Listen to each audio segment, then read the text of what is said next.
É, chegamos, olha quem veio buscar. Surpresa! Era o Tchocozzo, mas o Tchocozzo me deu o cano. Emagreceu. Valeu, Filipinho, meu irmão. Olha a máquina do Filipinho, pode mostrar, né? Pode. Rapaz, um dia eu tenho um carro desse, velho. Ah. Vou lá Tá falar vendo. com o marginal. Olha o carro que ele quer. Aí, ó. E aí? E aí?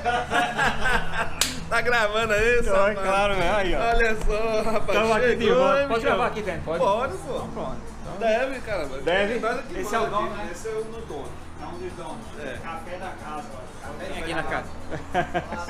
Beleza, daqui a pouco a gente se Tem um vê. salgadinho aqui, galera. Bora. E aí, bom? Bom demais. E o voo, tranquilo? Porra, demais, bicho. Eu vim dormindo, não veio ninguém nas minhas cadeiras. Eu digo, ô rapaz. Voo, deixa eu o pousinho, ficar- né? Só veio duas crianças atrás de mim, bicho, que não paravam de chorar, velho. Chutando. Aí eu tava deitado assim, né? É, tranquilo, pode chutar o que for, né? Pode chutar. Quebrar o pé. Deitado. Rapaz, é mago de ruim, desse vai como. Já matei 2. Rapaz, tu emagreceu, velho. Ah, não é que se nada, não. Amiguel. Emagreceu, né? É porque na filmagem ele é gordinho, velho. E as praias, e as praias? Velho, deixa eu desligar, que senão aqui é outros comentários. Pera aí, galera, aqui é a de volta.